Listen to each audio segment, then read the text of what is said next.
한 주간도 주님의 은혜 가운데 여러분 잘 지내시고 오늘 주님 앞에 오신 것을 환영합니다.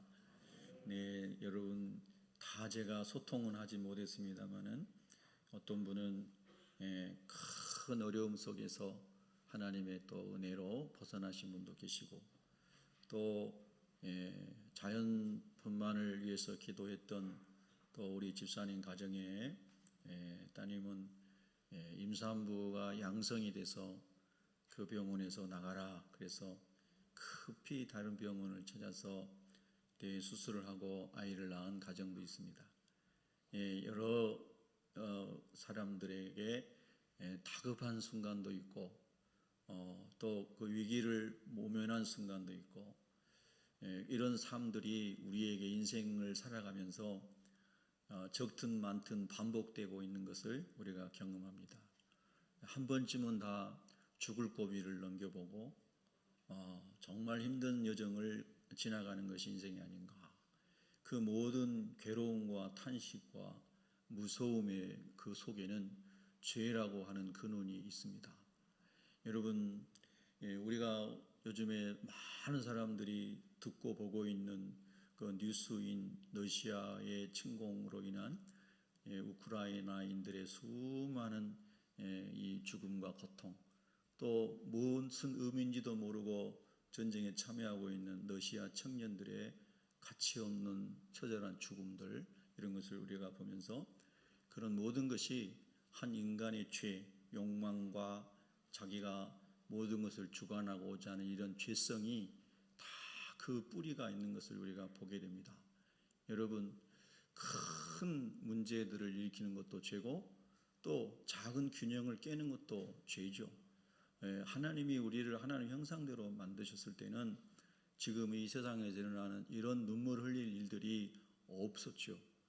그런데 사탄이 이 하나님의 형상대로 살아가는 아름다운 인간을 그냥 두지 않고 자기처럼 타락한 자기처럼 만들어 지옥 가게 하려고 아담과 하와를 미혹한 거 아니겠습니까?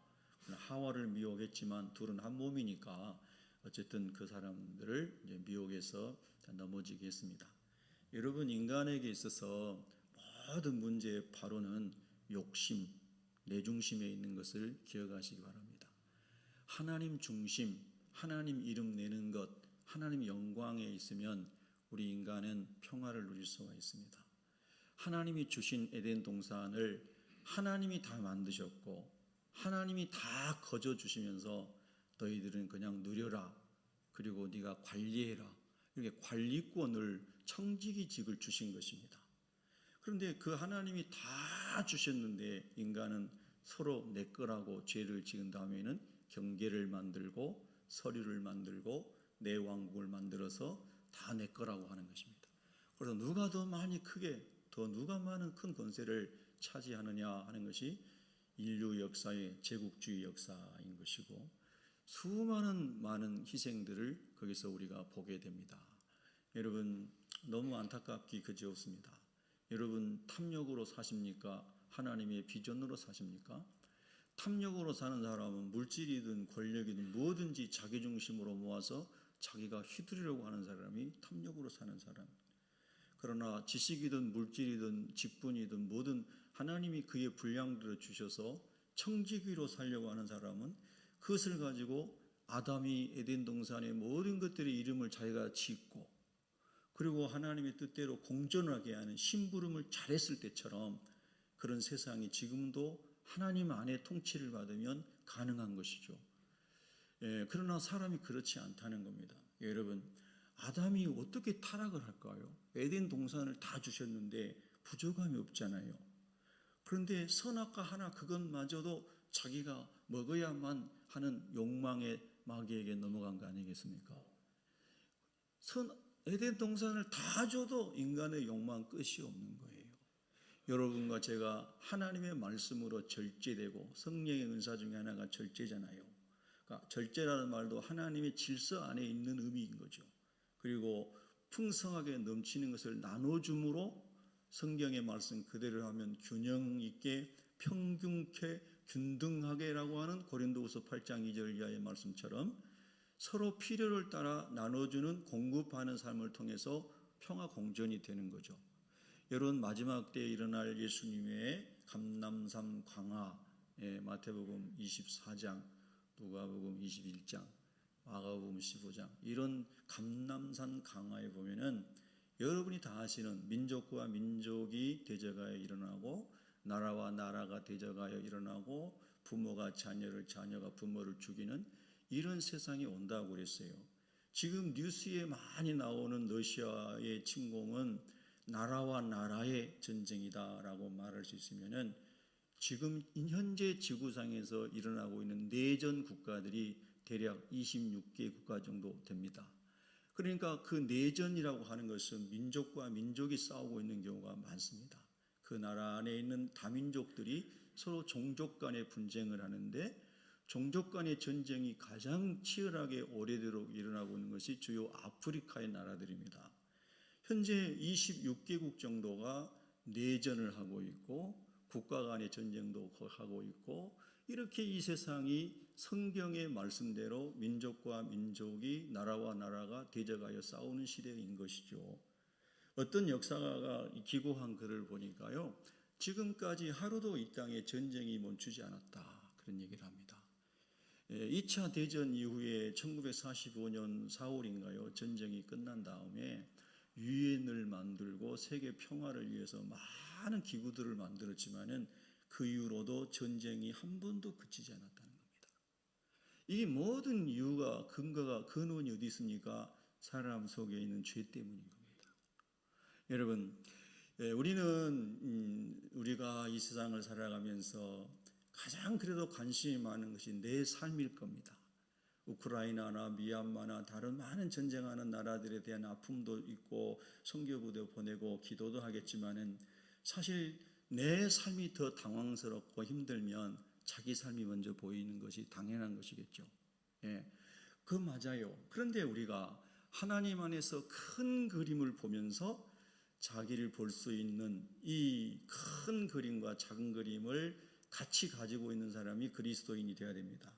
다르게 설명하면, 하나님이 예수님 말씀하시는 역사의 마지막 때에 일어날 현상들이 펼쳐지고 있는 때를 분별할 수 있어야 되고, 그리고 내 안에 내가 주님과 동행하고 있는 삶을 점검할 수 있고, 그리스도 안에 살아갈 수 있는 원리를 가지고 살아가야 된다는 것입니다. 여러분, 이런 뉴스 보셨어요? 금년에는 꿀벌이 거의 다 죽었습니다. 꿀벌이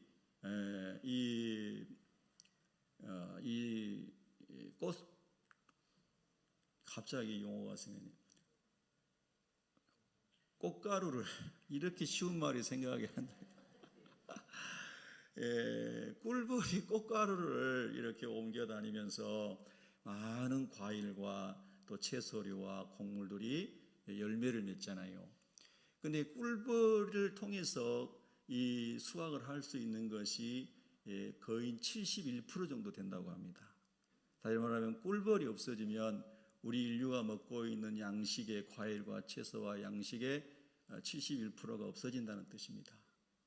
그래서 아인슈타인이 살아생전에 그런 말을 했다고 그래요. 꿀벌이 사라지면 4년 후에 인류는 멸망한다, 이렇게 얘기했다고 그래요.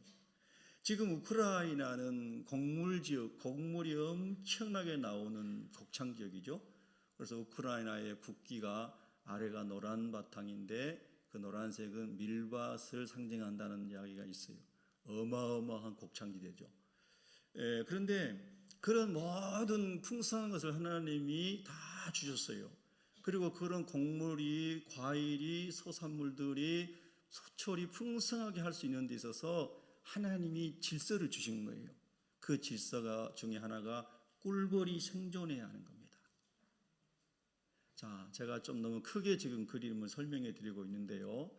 하나님의 창조 질서는 인간뿐만이 아니라 하나님이 만드신 곤충, 아주 작은 미물에 이르기까지 하나님의 질서대로 공존하고 움직일 때 진정한 풍요로움과 평화를 누리도록 하나님이 창조하셨다는 뜻입니다. 그러나 우리 인간이 인간의 욕심만을 위해서 우리의 편리주의적인 것들을 계속 사용할 때에 꿀벌이 왜 사라졌느냐라고 할 때에 많은 전문가들이 정확하지는 않지만 예측하기는 기온 상승, 지구온난화를 첫 번째로 꼽습니다. 지구온난화는 누가 주범인가? 1번 꿀벌, 2번 사람이 주범이죠. 그러니까 사람이 하나님이 주신 질서를 무너뜨리고 있는 것입니다. 예전에도 말씀드린 것처럼 하와이 대학의 유명한 인류학자가 한 건 10여 년 전에 한국에 와서 중앙일보와 인터뷰를 했습니다. 근데 그분은 세계적인 인류학자인데 미래학자인데 그분이 예측하기를 2050년이 되면 인류는 더 이상 지구에서 살 수 없는 환경을 맞이하게 될 것이다. 그런 얘기를 했어요. 인류학자, 문화학자, 미래학자가 얘기한 것입니다. 그럼 어떻게 해야 됩니까? 다시 농경사회로 돌아가든지 아니면 지구를 떠난 다른 우리 요즘에 일론 머스크가 자주 주장하는 목성이든 뭐든 이런 곳에 가서 살아야 된다. 이런 이야기를 미래학자가 한 것입니다. 자, 제가 거시적인 큰 그림을 여러분에게 보여드렸습니다. 다시 상기시켜 드렸습니다. 예전에 너무 이런 말씀 많이 드려서 제가 요즘에는 그런 얘기 안 했는데요. 지금 이런 시대를 보면서 우리는 시대를 분별할 수 있는 예수님의 말씀을 생각해내야 됩니다. 그리고 오늘을 살아가면서 지금 당면한 나의 문제는 어떻게 돌파하고 나갈 것인가에 대한 것은 하나님의 말씀과 언약 안에서 해답을 찾아야 되는 것입니다. 자, 그러면 제가 이런 말씀을 들어볼게요. 아담과 하와는 부족함이 없는, 하나님이 보실 때 너무 좋을 정도로 풍요로운 에덴 동산을 만들어서 그냥 부부에게 다 줬습니다. 너희가 다스리고 관리하고 생육하고 번성하고 창대케 되라. 네가 복이 되라. 네가 복덩어리다. 네가 말하는 대로 이름은 다 지어진다. 그랬어요. 그런데 타락했다고 그랬어요. 그런데 여러분, 사도 바울은 결혼도 안 했어요. 독신의 은사가 있어서. 그리고 모든 것을 다 내려놓고 사도, 보냄을 받은 사람으로 이방인에게 복음을 전하기 위해서 끝내 로마까지 가서 로마 감옥 생활을 하다가 나중에는 목이 잘려 순교했어요. 그런데 사도 바울은 지금 에베소서도 그런 배경이에요.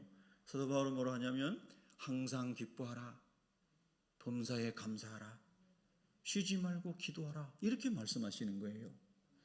에덴 동산을 다 수여했던 아담과 하와는 더 큰 탐욕, 즉 하나님의 자리를 넘보다가 타락했어요. 내가 왕이 되려고 하다가. 그런데 사도 바울은 모든 것을 인간적으로 보면 다 내려놨어요. 스스로 버렸어요. 예수님이 스스로 버리고 십자가를 지시고 간다고 말씀하셨는데 바울도 스스로 세상에서 얻은 명성을 다 버렸어요. 배설물로 여겼다고 그랬습니다. 그리고 감옥에 갇혔어요. 복음 때문에 갇혔어요. 사기치다가 갇힌 게 아닙니다. 복음 때문에 갇혔어요. 그런데 그는 기쁘다고 말합니다. 빌립보서를 읽어보면 주 안에서 항상 기쁘다고 하는 것입니다. 여러분, 그러면 바울의 기쁨은 어디에 있는 것입니까? 그가 감옥에 들어가기 전부터 바울은 기쁨과 감사가 넘치는 사람이었습니다. 어디에 있으니까 그랬을까요? 그가 예수님 안에 있었고 예수님이 바울 안에 계셨기 때문에 바울은 감사하고 기쁘다라고 고백할 수 있었죠. 이것이 놀라운 비밀입니다. 신비인 것입니다. 에덴 동산을 다 소유해도 불만족하고 타락하는 사람이 있고 아무것도 없어도 감옥에서도 기뻐하고 찬양할 수 있는 예수 안에 온 우주 만물을 창조하시는 창조주이시고 운행하시는 운행자이신 그분이 내 안에 계심으로 내가 그분 안에 있으므로 내 영혼은 평안할 뿐만 아니라 기쁘고 감사하며 며칠 후에 내 목이 잘려진다 할지라도 나는 하나님 나라의 영원한 주님의 신부로 갈 것이니 더 할렐루야입니다. 이 고백과 찬양을 하고 살아가는 신비한 비밀을 만난 사람이 바울이다, 그런 뜻입니다. 여러분, 우리가 이 하나님의 말씀이 성경이 얼마나 신비하고 깊은 비밀인지 모릅니다. 그러니까 우리가 이 땅의 세계만 보고 살아가는 사람은 늘 뉴스라든가 세상 것을 보면서 거기에서 분별하지 못하고 거기에 다 거기에 포로돼 가지고 살아가는 사람들이 너무나 많은 거예요. 그러나 여러분과 저는 오늘 말씀 앞에 왔습니다. 말씀을 또 저희가 묵상하면서 말씀을 깨닫고 말씀으로 우리를 고치고 나 자신을 고치고 나 자신의 잘못된 것을 징계하고 말씀으로 할렐루야 말씀으로 새로 세워지고 말씀으로 소망이 일어나는 그런 은혜를 하나님이 주시기를 축복합니다. 자, 오늘은 우리가 이렇게 표면적으로 보면 부부에 관한 말씀을 하시는 것 같습니다. 맞습니다. 그런데 깊이 있게 보면 부부의 문제를 말하는 게 아니고 질서와 하나님의 창조 질서와 평화 공존과 사랑과 존중의 존경의 관계로 살아갈 수 있는 모든 원리를 설명해 주고 있는 것입니다. 제가 서론에서 장황하게 말씀했던 것은 창조 질서를 얘기한 것이고요. 인간이 자기의 죄악으로 말미암아 창조 질서를 깨뜨림으로 인간과 인간, 부부와 부부, 부모와 자녀, 심지어는 교회에서도 형제와 자매들 간에, 직장에서도 상사와 또 후임자들 간에 많은 갈등, 사랑과 존경의 관계가 아니고 경쟁과 무시와 죽이고 저주하는 험한 세상으로 마귀는 만들어가고 있는 것이죠. 그런데 이것은 예수님 오실 때까지 더 심화된다고 성경이 예언을 했습니다. 여러분도 믿으시죠? 성경은 그렇게 예언했어요. 그런데 우리는 어떻게 할 것인가? 주님 오시는 그날까지 계속 에베소서에서 바울이 말한 것처럼 그리스도의 사람으로 하나님의 자녀로 하나님을 본받는 자 되기 위하여 그리스도의 신부가 되기 위하여 흠과 티가 없이 잘 영혼신을 단장하는 개인, 부부, 가정, 여러분이 속한 사회 공동체가 되는데 저와 여러분이 미랄이 되어야 되고 빛이 되어야 되고 소금이 되어야 되고 그리스도의 대사가 되어야 된다고 성경은 말씀하고 있는 겁니다. 여러분 그런 의미에서 제가 큰 그림을 그려드렸고 이제 본문으로 들어가서 오늘 말씀을 한번 묵상해 보겠습니다. 여러분 22절에 보면 아내들이여 자기 남편에게 복종하기를 주께 하듯 하라. 자 이제 저를 보십시오.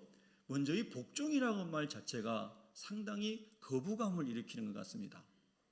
Away to God, 하나님께 복종하라. 네 남편에게 복종하라. 이 복종한다는 말 자체가 주종관계, 계급사회, 뭔가 으스스한 또 우리나라도 과거에 일제강점기를 비롯하여 많은 순환의 역사 속에서 이 복종한다는 의미가 아주 무시무시한 개념으로 이렇게 다가옵니다. 그리고 어렸을 때부터 가정적 환경이 폭력적인 아버지, 어머니 밑에서 자란 아이들은 그 복종에 대한 개념이 더 무서울 수 있습니다. 어떤 사람은 사랑이 많으신 하나님 아버지 하면 감사해서 울 수 있지만 아버지에게 육신의 아버지에게 너무 폭력과 폭언을 다루며 자란 아이들은 사랑의 하나님 아버지 하면은 이해가 안 될 수 있습니다. 아버지라는 용어 자체가 고통스럽게 들려오는 거예요. 여러분 이 성경이 말씀하시는 아내들이 남편에게 복종하기를 주님께 하듯 하라 그랬는데 그럼 먼저 주님께 하는 것을 생각해 봐야 되겠죠. 진짜 거듭난 사람이라면은 막달라 마리아가 옥합을 깨뜨려 예수님의 발을 자기 머리털로 씻기는 것처럼 그렇게 주님을 섬기겠죠.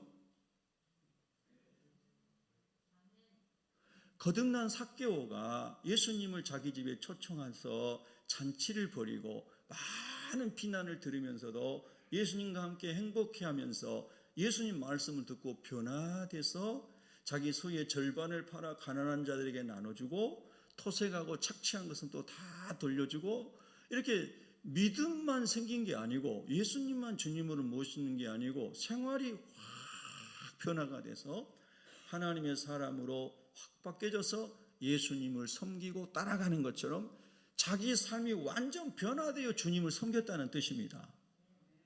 아멘. 그렇게 주님께 하듯 아내들이 남편에게 할 수 있겠느냐 하는 것입니다. 아내들이여 대답해 보시기 바랍니다. 속으로만. 예. 앞으로 아내가 될 우리 자매님들, 여자 청년 자매님들도 속으로 대답해 보시기 바랍니다. 그러면 여러 가지 여러분이 지금 대답이 머릿속에서 흘러갈 것입니다. 예. 여러 가지가 흘러갈 거예요. 가정 세미나 부부 세미나를 하면서 이런 것을 여러분에게 백지를 나눠주고 적어보라고 하면 많은 것들을 각자 기록할 것입니다. 예. 굉장히 중요합니다, 여러분. 주님께 하듯 하라는 거예요. 그런데 아내가 남편보다 10살이 많을 수도 있어요. 그런데 요즘 세상을 보면 10살 많은 아내가 남편을 막 주님께 대하듯 하나요? 남동생 대하듯, 또 때로는 좀 죄송합니다만 실제로 세상에 있는 거니까 강아지 대하듯. 젊은 분들은 아시죠? 이게 뭔지 방송에 나오는 것들 저도 딱 살짝 봤거든요. 강아지와 같아요. 그리고 존중하지 않아요. 오늘은 존경하라 하겠는데 우리가 조금 더 다가오는 용어로 하면 존중도 하지 않아요. 리스펙트가 없는 거예요. 여러분, 그것은 하나님이 만드신 가정관이 아니에요. 하나님은 아내들이 남편을 향해서 예수님 대하듯 하라고 그랬어요. 자, 여러분, 너무 부담은 갖지 마세요. 어쨌든 우리는 믿음의 분량대로 살아가는 거예요. 그러나 중요한 것은 성경적 원리를 따라 살아가려고 은혜를 구해야 된다는 거예요. 어떤 사람은 홀로 사는 사람이 있어요. 독신의 은사가 있을 수도 있고 여러 가지 환경 때문에 남자도 혼자 살 수 있고 여자도 혼자 살 수 있어요. 그리고 부부인 사람도 있어요. 그래서 사실 이런 본문을 터치하는 게 때로는 부담스러운 부분이 있어요. 그러나 성경적 원리를 우리가 알아야 하기 때문에 이 말씀을 강해 설교니까 묵상해 가는 거예요. 또 자녀들을 우리가 결혼시키기 전에 이런 교육을 시키지 않으면 정말 잘못된 것이 나오는 거예요. 여러분 보세요. 사람의 생각이 모아져서 사상이 돼요. 사상이 나와서 정치, 경제, 교육, 문화, 사회 모든 부분에 시스템이 만들어져요. 그런데 제가 여러분에게 질문을 해볼게요. 다시 질문하지만 진화론을 믿는 사람이나 무신론자들은 모든 생각과 사상을 정립하는데 원리가 없어요. 있다면 자기가 생각하는 대로 다 세우는 것이 원리예요. 그것을 우리가 다원주의라고 하죠. 그래서 무질서가 생기는 거예요. 내가 살고 싶은 대로, 내가 생각하고 싶은 대로 모든 시스템을 내가 만들고 싶은 거예요. 그래서 힘이, 권력이 있는 사람이 자기가 원하는 시스템을 만드는 거죠. 그게 하나님 없는 사람들이 만들어 놓은 세상의 시스템이죠. 푸틴이 그런 사람 아닙니까? 김일성이가 그런 사람이고, 몽테스키에라든가 존 노스라든가 이런 사람들이 17세기에 삼권 분립에 대한 이론들을 제시했어요. 18세기에 미국의 삼권 분립도 17세기에 나온 것들을 많이 적용해서 만들어졌어요. 로마도 공화정을 했어요. 그런데 더 올라가면 구약 성경에, 그보다 훨씬 전에 구약 성경에 하나님은 왕과 제사장과 선지자의 삼권 분립 제도를 주신 거예요. 왕은 어떤 사람입니까? 자기가 군림하는 사람이 아니고 하나님의 말씀을 따라 심부름하는 사람이에요. 그래서 다윗은 왕이라고 하는 멜레크라고 하는 히브리어는 군주, 우리가 흔히 말하는 못된 제국시대의 왕을 말한다면 나기드라고 하는 말은 목자인데 다윗은 멜레크가 되기를 원하지 않고 나기드가 되기를 원했어요. 하나님의 말씀이 잘 그 백성들 가운데 이루어지도록 심부름하는 사람이라는 거예요. 그걸 다른 말로 하면 목자라는 뜻입니다. 목자. 킹이 아니라 셰퍼드입니다. 목자라는 거예요. 제사장은 하나님의 말씀이 잘 지켜지도록 말씀을 보수하는 사람이다라고 말할 수 있어요. 그 하나님의 말씀을 잘 실천에 옮기는 행정부의 리더십이 왕이었어요. 선지자는 그 두 가지가 다 잘못됐을 때, 타락했을 때 하나님이 특별하게 계시의 영을 주셔서 회복시키는 역할을 왕에게도 제사장에게도 그리고 백성들에게도 알리는 사람이 선지자였어요. 그러면 그 모든 삼중직은 다 하나님의 뜻이 이루어지고 하나님의 말씀이 실현되도록 하는 심부름을 하는 직분을 받은 사람이 삼중직을 받은 사람들이었어요. 그런데 인간은 그 삼중직에 실패했어요. 그래서 그 삼중직을 완성하게 오신 분이 누구세요? 예수 그리스도예요. 예수님은 만왕의 왕으로 우리의 죄를 위해 대속 제물 되신 대제사장으로 그리고 역사의 시종을 알려주시고 최후 승리를 알려주시는 참 선지자로 우리 예수님이 이 땅에 오신 것입니다. 여러분, 오늘 이 본문은 그 하나님의 창조 질서 안에 있는 작은 부분과 원리를 가르쳐주고 있는 것입니다. 그래서 아내는 남편을 주님 대하듯이 대하라 이렇게 말씀한 거예요. 왜 그럴까요? 그러면 여러분이 하나님께 말씀을 물어보셔야 되는 거예요. 그리고 왜 그럴까요? 라고 하는 질문의 이면에는 이런 마음이 있는 거예요. 그러면 남편이 나보다 더 우월한가? 아니에요. 그러니까 그런 질문을 던지는 거예요. 그러니까 젠더 갈등이 전 세계에 일어나는 것입니다. 여러분, 하나님은 하나님의 형상대로 남자를 만드셨는데 원래 이 아담이 남자를 만드셨잖아요. 근데 아담이라는 말은 원래 사람이라는 뜻이죠. 사람을 만드셨어요. 붉은 흙이라는 뜻도 있어요. 아담이라는 말이. 사람을 혼자 만들었는데 남자로 만드셨어요. 남성으로. 우리가 흔히 지금 알고 있는 남성으로. 그러면 여성이 있기 전에는 남성이라는 단어가 없었겠죠? 너무 어려워지나요? 네. 여성이 만들어짐으로 남성이라는 개념이 생긴 거잖아요. 즉 둘을 떼놓고 생각할 수 없는 거예요. 하나님이 먼저 사람을 만드셨는데 하와를 만들고 나니 남성이 되고 여성이 된 거죠. 그런데 하와를 어떻게 만드셨어요? 아담의 1번 살로 2번 갈빗대로 만들었어요. 아담을 깊이 잠들게 하신 후에 아담의 갈빗대 하나를 취해서 하와를 만드신 거예요. 왜 만들었어요? 아담이 홀로 독처하는 것이 심히 외로워 보이니 하나님이 헬퍼로 돕는 배필로 하와를 자기 아담의 갈빗대를 가지고 만들어 주셨어요. 이제 느낌이 좀 오셔야 돼요. 지식으로가 아니라 가슴으로 오셔야 돼요. 창세기 2장 21절부터 25절에 나오는 이 이야기는 그렇게 이야기가 전개가 되죠. 아담이 하나님이 만들어주신 자기 갈빗대로 만들어주신 여자가 자기하고 틀린 사람이 온 거예요. 그렇죠? 그런데 보자마자 아담이 뭐라고 하냐면 이는 내 뼈 중에 뼈요 살 중에 살이로다. 이 말이 무슨 뜻일까요? 저 사람은 나다 이 말이에요. 저 사람은 나다. 내가 저 사람이다. 내 갈빗대로 만들었으니까 우리는 하나다. 원 바디다. 할렐루야.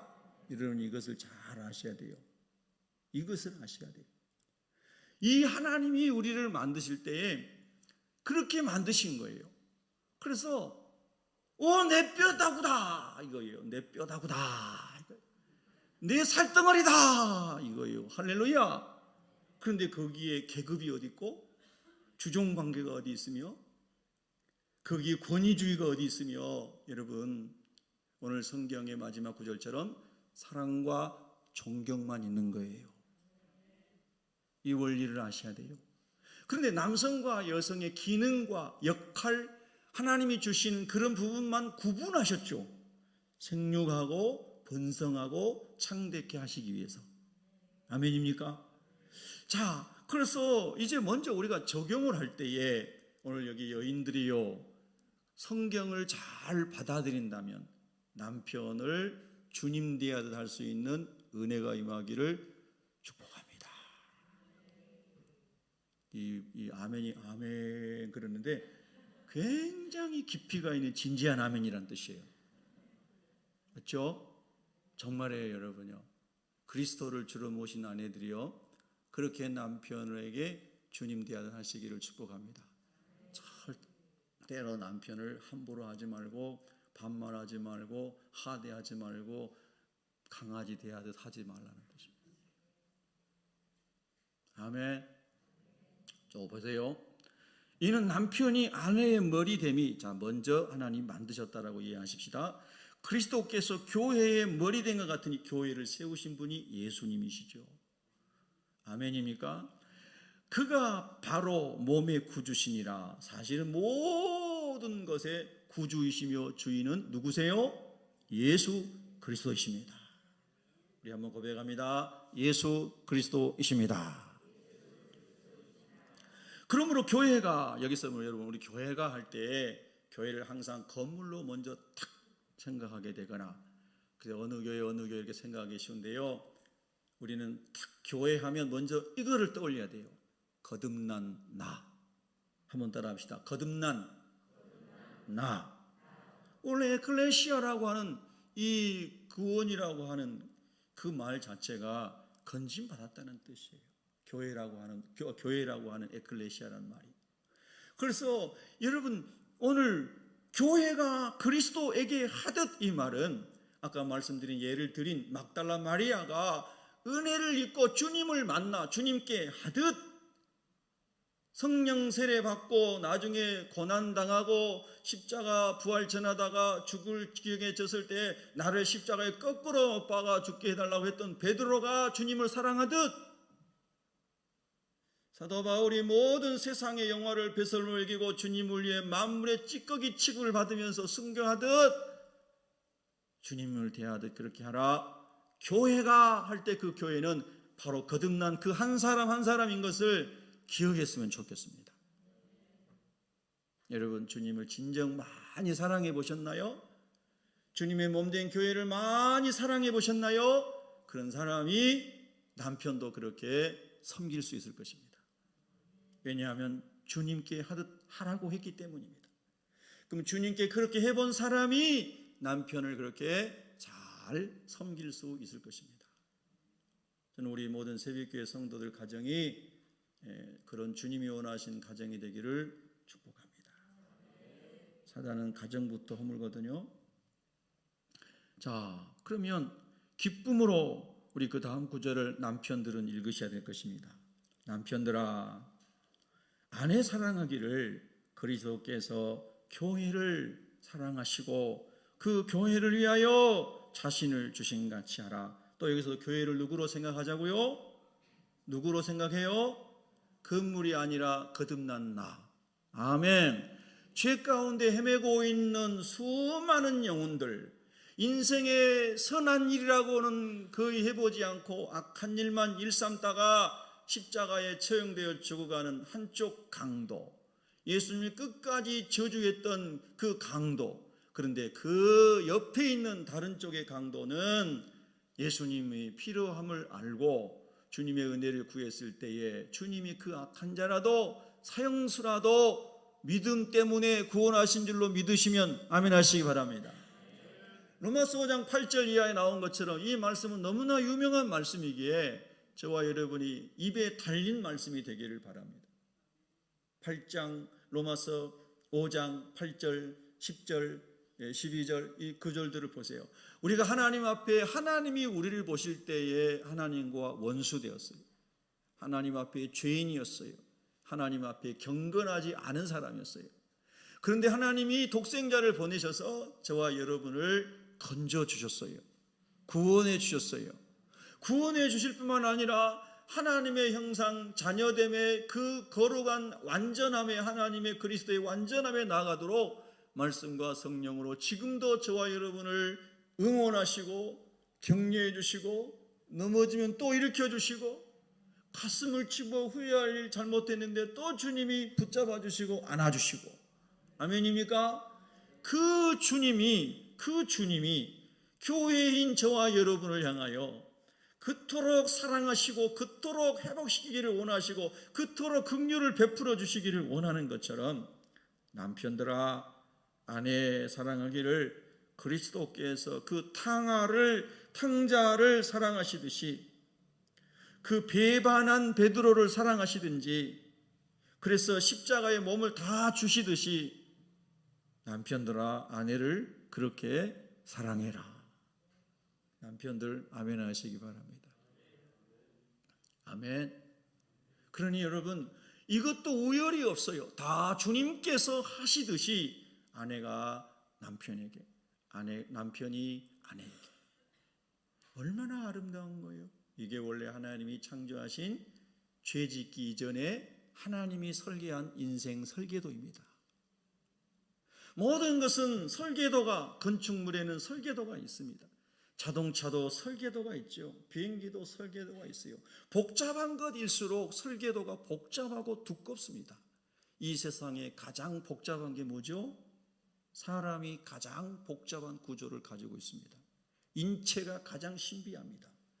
그래서 이 사람이 어떻게 살아가야 하는가에 대한 원리를, 설계도를 잘 작성해 준 것이 성경책 아니겠습니까? 아멘입니까?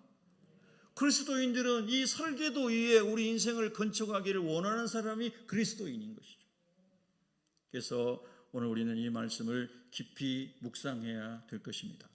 우리가 주님을 알지 못했을 때는 우리가 생각하는 대로 살 수 있었습니다.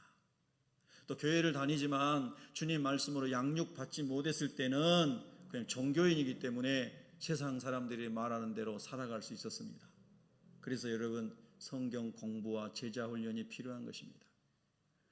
예수 믿는 사람하고 결혼해야 되지만 훈련받지 않는 말씀의 생각과 사상이 말씀으로 딱 잡혀져 있지 않는 사람은 불신자와 거의 다를 바 없는 사람들이 많습니다. 그렇기 때문에 하나님 말씀으로 우리가 양육받는 것을 기뻐해야 될 줄로 믿습니다. 아멘입니까? 여러분 보세요. 그래서 남편들이 그렇게 예수님이 그 죄인을, 원수를, 연약한 자를 사랑하시듯이 그렇게 아내를 사랑하라 그랬어요. 제가 이 말씀을 묵상하면서 항상 나는 우리 아내를 이렇게 사랑하고 섬겨야 되는데, 그런 질문을 하면서 저도 묵상을 했습니다. 우리 남편들 주님의 은혜 가운데 그렇게 세워지기를 축복합니다. 우리 새벽교회 성도들은 싸우는 사람이 한 명도 없기를 축복합니다. 아멘. 절대 급하게 막 분노하고 막 그러지 마세요. 여러분, 인상 많이 쓰면 천국 간다고 믿는 사람은 인상을 많이 쓰세요. 그런데 여러분, 죽음을 기억하라고 했죠. 메멘토 모리. 우리는 지금도 죽음을 향해 가고 있는 것입니다. 한 번 더 감사하고, 한 번 더 사랑을 베풀고, 한 번 더 관용하고 존경하고 살아가는 사람이 됐을 때에, 죽음 앞에 섰을 때에 감사한 것이죠. 인상 쓸 이유가 없어요. 큰 소리 낼 필요가 없습니다. 자기가 옳다고 빡빡 주장할 필요가 없어요. 그저 삶으로 본을 보일 수 있는 은혜가 있기를 바랍니다. 할렐루야. 그래서 이 말씀의 원리가 하나님이 인간을 창조할 때 원리에서부터 쭉 흘러오는 것입니다. 자 보세요. 26절을 26, 7절 두 절을 같이 읽습니다. 시작. 이는 곧 물로 씻어 말씀으로 깨끗하게 하사 거룩하게 하시고 자기 앞에 영광스러운 교회로 세우사 티나 주름 잡힌 것이나 이런 것들이 없이 거룩하고 흠이 없게 하려 하심이라. 할렐루야. 결국은 우리가 지금 타락하기 위해도 부족한 남자 부족한 여자인데요, 우리가 하나님의 말씀의 기준에서 만나서 결혼도 했어요. 또 예수님 믿기 전에 결혼했는데 예수님 믿고 나서 그렇게 또 배워가고 있어요. 그런데 그 놀라운 비밀이 뭐냐면은 거룩하게 해서 예수님 앞에 영광스러운 교회, 이 영광스러운 교회를 다른 말로 제가 바꿔볼게요. 영광스러운 성도, 영광스러운 신부로 세우사. 할렐루야. 그리스도의 신부로 세우사. 아멘. 티나 주름 잡힌 것이나 이런 것들이 없이 거룩하고 흠이 없게 하려 하심이라. 여러분 다 아시겠지만 다시 상기시켜 드립니다. 땅에 사는 동안에는 생육하고 번성하기 위해서 하나님이 남성과 여성이라고 하는 기능을 주셨습니다. 출산의 기능, 생명이 이어지는 기능을. 그러나 하나님 나라에 가면 남성과 여성으로 사는 것이 아니라 하늘에 있는 천사와 같이 우리가 변화된 사람이 되어서 부활의 몸을 입고 주님과 함께 산다는 성경의 말씀을 기억하시기 바랍니다. 기억하시기 바랍니다. 그래서 우리가 하나님 나라 가면은 그런 모든 세상 사람들이 갈라놓고 해놓은 이런 모든 것들이 아무 거기는 없는 거예요. 지금도 우리가 이 하나님 말씀 안에 살면은 그런 것들은 다 우리가 상관없는 것이 되는 거예요. 여러분 보세요. 주로 우리가 서구 사회라고 말하는 유럽이나 영국에서 건너가서 세워진 미국이나 이런 나라들을 우리가 선진국이라고 했습니다. 그래서 경제, 교육, 문화 모든 부분에서 세계를 이끌어갔던 사람들이죠. 나라들이고. 그래서 선진국을 펴야 된다. 선진국을 펴야 된다. 우리나라도 수도 없이 선진국을 외쳤습니다. 그래서 많은 사람들이 구라파로 미국으로 유학을 떠나고 많은 부분에 공부를 해오고 또 선교사들의 도움을 받아서 우리 대한민국이 이렇게 대단한 축복을 받은 나라가 된 줄로 믿습니다. 근데 여러분, 청교도들이 말씀 그대로 하나님 영광에 살겠습니다 하고 핍박을 피해서 이 대서양을 건너 미국의 프리머스, 영국의 프리머스에서 갔기 때문에 미국에 도착한 땅도 프리머스라고 이름을 지은 거예요. 거기에서 정착을 하면서 하나님의 나라를 그렇게 세우기 위해서 여러분 모든 삼권 분립부터 시작해서 모든 시스템이 성경의 기초 위에 그들이 세웠다 이 말이에요. 여러분 다 아시죠? 미국 대통령이 심식할 때 어디다 손을 얹고 선서해요? 성경에다 손을 얹고 선서합니다. 미국 대법원장이 성경을 다 가져버리고 그리고 대통령이 거기다 손을 얹고 선서를 합니다. 미국이란 나라가 청교도들에 의해서 말씀 위에 세워진 나라다 이 뜻입니다. 그래서 모든 시스템이 그리고 경제, 사회, 교육 모든 것이 성경을 기초해서 시스템화되고 발전이 된 것입니다. 그랬더니 하나님의 말씀대로 살았더니 신명기 28장처럼 미국은 아주 늦게 출발한 나라인데 200년, 300년 만에 전 세계의 리더 국가가 됐지 않습니까? 아브라함의 축복을, 하나님의 언약 백성이 준 축복을 미국이라는 나라가 단 몇 세기 만에 그 축복을 받았잖아요. 그건 다 동의하지 않습니까? 할렐루야. 하나님 말씀대로만 순수하게 살려고 했던 백성을 하나님이 축복해 주신 거예요. 근데 여러분 보세요. 거기까지는 좋았어요. 하나님의 말씀이 사람들 가운데 들어가니까 억눌렸던 흑인들이 자유를 얻었어요. 마틴 루터 킹 목사님 같은 분들, 수많은 성경을 붙잡고 하나님이 원하셨던 인간에 대한 모든 관계성은 다 평등하고 우리는 다 같은 피조물이며 사랑과 존경의 관계 속에 함께 하나님을 영화롭게 하며 살아가야 된다고 말씀하셨건만 왜 이 땅 하나님의 말씀으로 세워진 이 나라에는 여전히 남부를 중심으로 하여 백인 사회에서는 흑인들은 사람 대접을 못 받는가? 그래서 흑인들, 성경을 알고 있는 흑인들이 기도하며 무혈, 무비폭력 여러분 가두행진을 하면서 기도를 하고 찬송을 하고 그런 거 아닙니까? 그래서 하나님의 말씀의 영향으로 흑인들이 사람 대접을 받게 되기 시작하고 여성 인권이 신장되기를 시작하고 남미의 많은 민주화가 만들어지고 대한민국도 민주화가 오게 됐죠. 그런데 보세요. 이제 하나님의 말씀이 그런 측면에서는 평등하고 하나님의 형상대로 회복되고 하는 이런 부분에서는 진짜 성경의 말씀들이 이루어져 가는 시대가 있었습니다. 그런데 어느 시점에서 제가 이 시점을 이렇게 말씀드리고 싶습니다. 인권이 지나치게 신장이 되어 하나님의 말씀의 통제를 벗어난 때부터 휴먼 라이트라고 하는 인권이 지나치게 강화되고 지나치게 주장하게 되면서 하나님의 통제를, 하나님이 가장 아름답게 사랑과 존경 속에 공존할 수 있는 원칙을 주신 것들을 다 버리고 인본주의적인 삶을 추구하는 어느 시점부터 서유럽 국가와 소위 말해 기독교인 서유럽 국가와 미국은 하나님의 말씀에서 멀어져 가기 시작했다는 거예요. 그 중에 아주 대표적인 것이 동성애의 창궐입니다.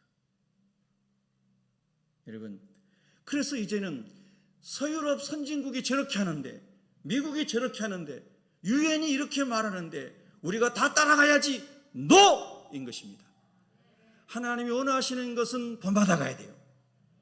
미국에 본받을 것이 지금도 우리가 너무 많죠. 그러나 하나님의 말씀을 떠난 것은 아닌 것입니다.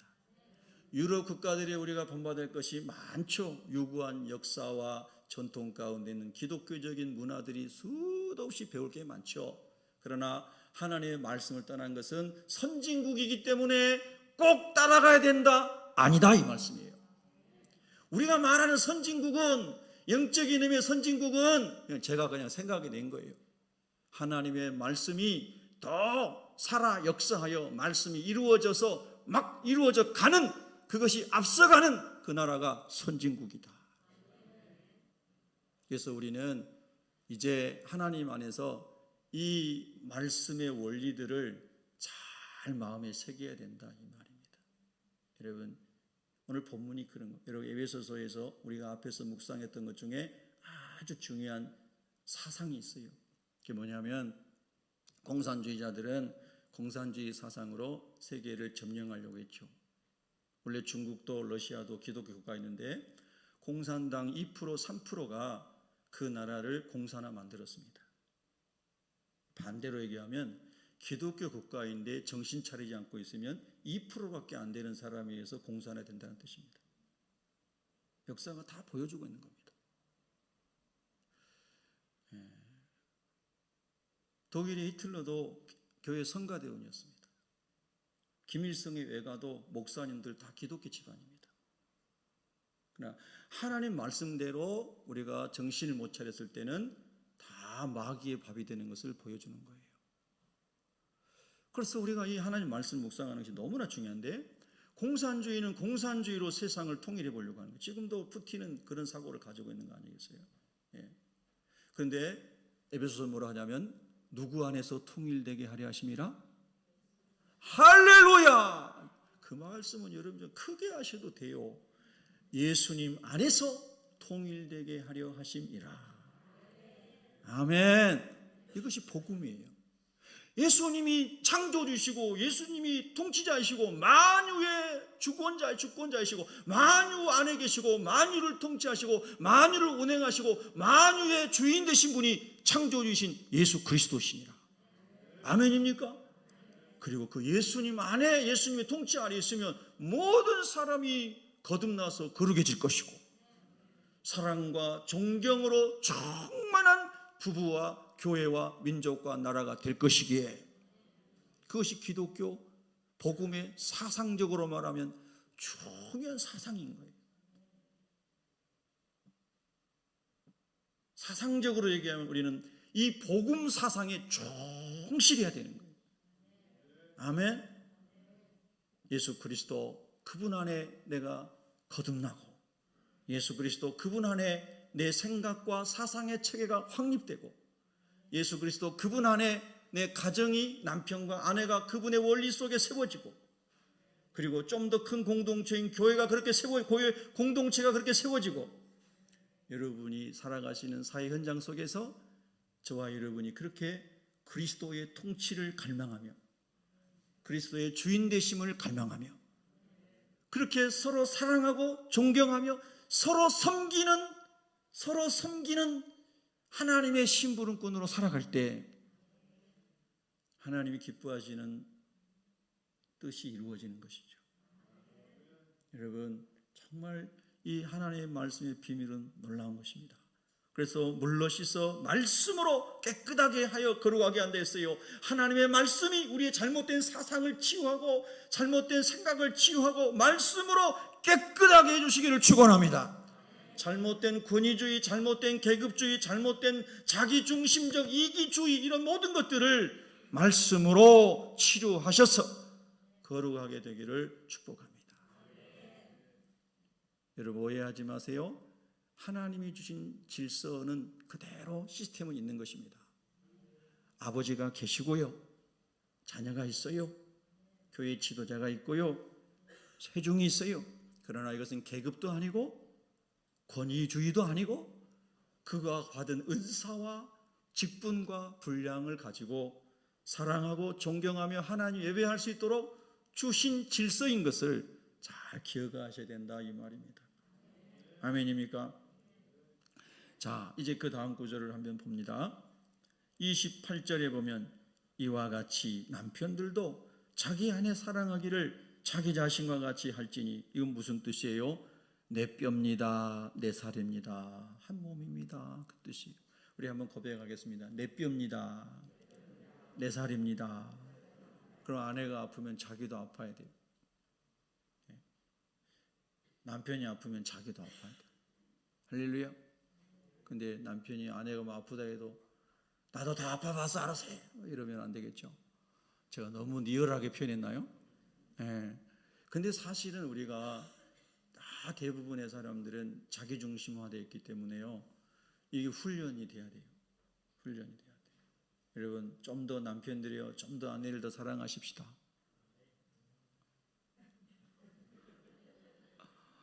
우리 혜씨는 우리 장로님 한 분밖에 안 하셨어요. 다른 분들은 마음으로 하신 거죠.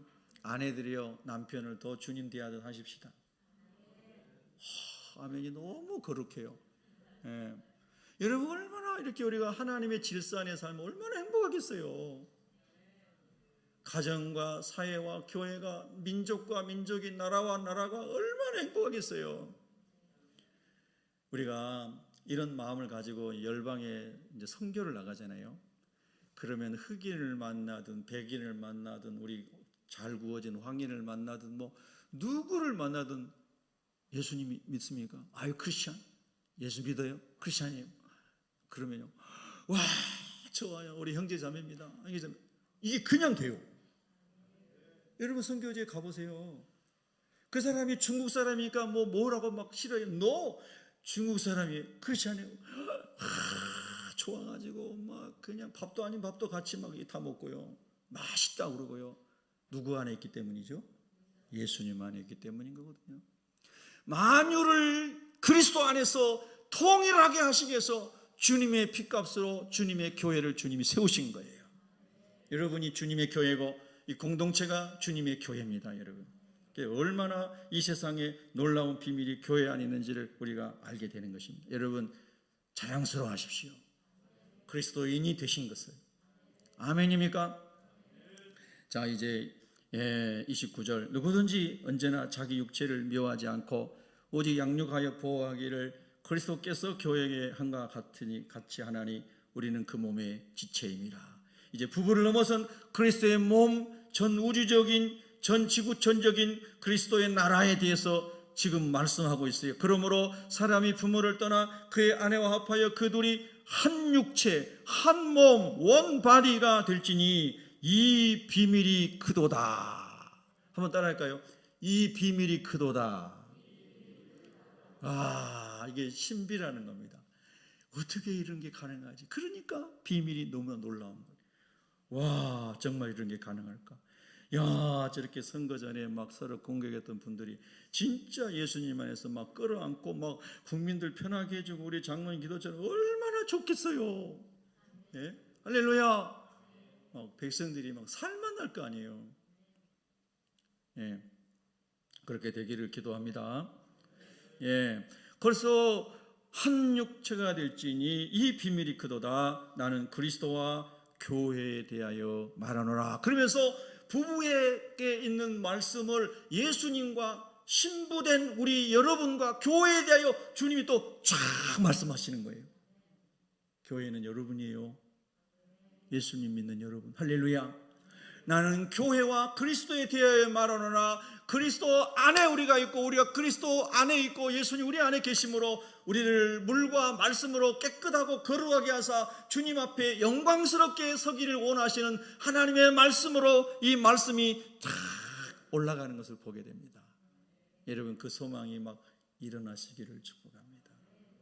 언젠가 하나님의 때에 우리가 이렇게 깨끗하고 거룩한 주님의 신부가 되어서 주님 앞에 설 수 있기를 소망합니다.